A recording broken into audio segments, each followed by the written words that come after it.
L'écho des pierres chantantes. Dans une vallée lointaine, oubliée du temps et des cartes, se nichait le village de Rochebrune. Ses maisons étaient construites à même la roche, et ses habitants, les Lyciens, étaient des gens robustes et silencieux. Leur existence était rythmée par le travail des mines, d'où ils extrayaient des minéraux aux couleurs éclatantes pour en faire des bijoux. Mais la plus grande particularité de Rochebrune n'était pas ses mines, ni même ses habitants. C'était la montagne creuse qui dominait le village. On disait qu'à l'intérieur de cette montagne, des pierres chantaient, une mélodie douce et étrange, parfois à peine audible, qui traversait les parois rocheuses et apportait une paix ineffable à ceux qui l'entendaient. Cette mélodie était la source de toute la chance du village. Les récoltes abondantes, des minerais riches et une protection contre les créatures de l'ombre qui hantaient les terres désolées au-delà des montagnes. Mais depuis quelques lunes, la mélodie des pierres s'affaiblissait. Les chants devenaient des murmures, puis des silences. Les Lyciens sentaient une angoisse grandir en eux. Les récoltes diminuaient, les filons de minerais se raréfiaient, et des ombres furtives étaient aperçues de plus en plus près du village. La vieille Esmée, la gardienne des légendes, secouait la tête en disant « Les pierres ne chantent plus parce que le grand accord s'est brisé. Quelque chose a perturbé l'harmonie de la montagne. » Un jeune homme nommé Kaël, pas plus grand que 3 pommes, mais avec un esprit vif et un cœur courageux, sentait le poids de cette disparition. Kaël était différent des autres Lyciens. Il ne travaillait pas dans les mines. Son don était d'écouter. Il pouvait entendre le murmure des vents dans les herbes, le soupir des vieux arbres et, surtout, le silence des pierres. Et ces silences, désormais, lui faisaient peur. Un soir, tandis que la mélodie n'était plus qu'un lointain souvenir, Kaël décida qu'il ne pouvait plus attendre. Il annonça aux anciens qu'il irait dans la montagne creuse pour trouver la cause du silence. Les anciens, attristés, essayèrent de l'en dissuader. « Personne n'est jamais revenu de là, dit Esmée. La montagne est un labyrinthe et ses profondeurs abritent des dangers que nul homme ne peut affronter. » Mais Kaël était résolu. Il se prépara, prenant une petite lanterne à l'huile, une gourde d'eau, quelques vivres et une minuscule marteau de mineur, plus symbolique qu'utile. Il partait au lever du soleil, son cœur rempli de peur, mais aussi d'une détermination farouche. L'entrée de la montagne creuse était une fissure béante dans la roche, masquée par des lianes et des mousses. Kaël s'y engouffra, et l'obscurité l'enveloppa aussitôt. Il alluma sa lanterne et la faible lueur révéla un réseau de tunnels sinueux, d'étranges formations rocheuses qui ressemblaient à des visages endormis, et le silence. Un silence pesant, écrasant, qui engloutissait tous les sons. Il marcha des heures, ne se fiant qu'à son intuition. Il touchait les parois, espérant capter la moindre vibration, le moindre frémissement de mélodie. Mais rien, seulement le froid de la pierre. Il croisa des gouffres insondables, des passages si étroits qu'il devait ramper, et des salles immenses où sa lanterne ne pouvait éclairer qu'une fraction de paroi. Alors qu'il commençait à désespérer, il arriva dans une salle étrange. Au centre se tenait une formation rocheuse massive qui ressemblait à un autel ancien. Et sur cet autel, un étrange objet reposait. C'était une pierre d'un noir profond, lisse et parfaite, qui semblait absorber toute la lumière. En s'approchant, Kaël sentit une vague de froid et de désespoir l'envahir. Ce n'était pas une pierre ordinaire, c'était la pierre du silence. Il comprit alors. Cette pierre était la cause de tous les maux.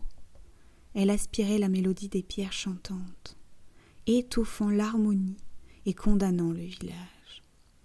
Kaël essaya de la soulever, mais elle était immensément lourde. Il essaya de la briser avec son petit marteau, mais le métal rebondit sans laisser la moindre marque. Alors qu'il s'apprêtait à abandonner, une voix résonna dans son esprit. Non pas une voix audible, mais une pensée, une mélodie silencieuse. C'était la voix des pierres chantantes, faible et lointaine.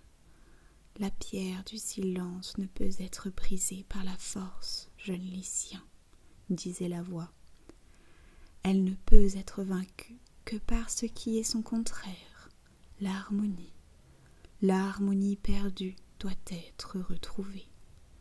Mais comment retrouver l'harmonie dans ce lieu de silence? Kael regarda autour de lui. Les parois de la caverne étaient couvertes de petites incrustations de cristaux, de toutes les couleurs, comme des étoiles éparpillées. Il se rappela que les Lyciens, pour faire leurs bijoux, frappaient toujours les minéraux avec un rythme particulier, une sorte de mélodie silencieuse qui les aidait à tailler la pierre sans les briser. C'était un secret ancestral.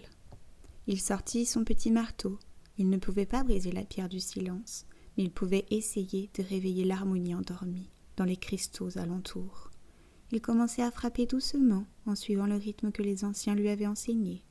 Tac, tac, tac, tac, tac. Au début, rien ne se passa. Puis une faible étincelle de lumière jaillit d'un cristal, puis un autre. Kael continua à concentrer, son corps en rythme avec son marteau. Les étincelles se multiplièrent, et bientôt la caverne fut constellée de petites lumières dansantes. Alors, la lumière commença à vibrer, et de ces vibrations, un son émergea. Pas le chant des pierres chantantes, pas encore. C'était un bourdonnement doux, comme des abeilles célestes, qui peu à peu commença à s'organiser en une mélodie simple. C'était l'harmonie des cristaux, une petite chorale qui se réveillait. Et alors que cette nouvelle mélodie se répandait, la pierre du silence commença à réagir. Elle ne se brisait pas, mais elle changeait. Les ténèbres qui l'entouraient semblaient se dissiper, et Kael put distinguer de fines fissures lumineuses apparaître à sa surface. La voix des pierres chantantes devint plus claire dans son esprit. « Tu as trouvé le chemin, Kael, mais l'harmonie des cristaux n'est qu'une partie de la solution. La pierre du silence se nourrit des peurs et des désespoirs. Pour la vaincre, tu dois infuser la joie et l'amour. » Kael réalisa qu'il n'était pas seul. Il pensait à Esmé, aux villageois, à leur résilience face à l'adversité. Il pensa à la beauté de leur travail, aux bijoux qu'ils créaient, qu'ils apportaient de la joie à ceux qui les portaient. Il pensait à l'espoir qu'il portait pour son peuple. Il ferma les yeux, et au lieu de frapper les cristaux, il commença à murmurer. Il chanta doucement la mélodie du village, les berceuses que sa mère lui chantait, les chants de travail des mineurs. Il y mit tout son cœur, toute sa joie et l'amour qu'il pouvait rassembler. Et alors, les cristaux se mirent à chanter avec lui. Leur mélodie devint plus riche, plus complexe, se mêlant au bourdonnement de l'harmonie des cristaux.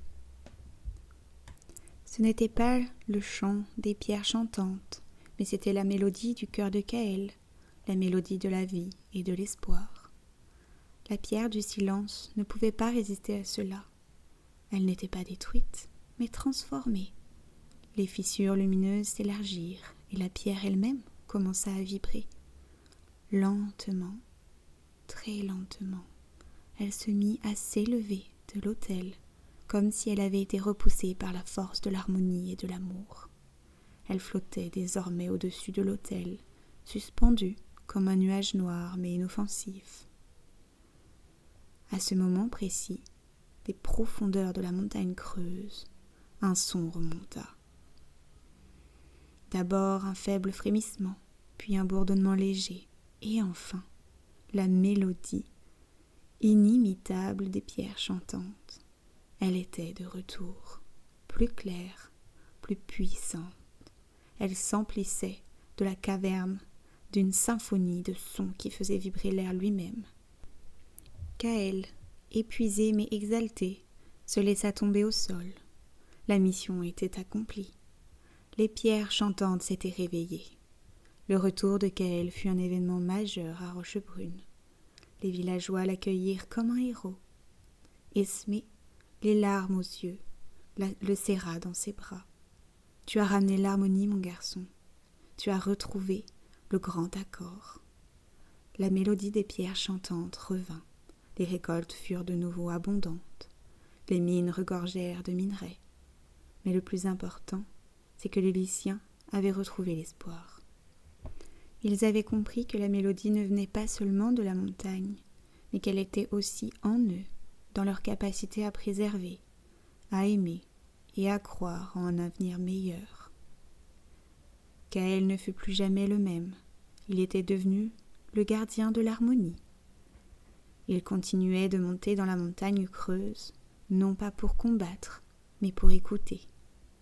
Il s'assurait que la pierre du silence restait suspendue, inoffensive, au-dessus de l'autel, et que l'harmonie des cristaux continuait de résonner. Et parfois, dans le silence de la nuit, quand le vent soufflait doucement sur Rochebrune, on pouvait entendre les 3 mélodies se mêler.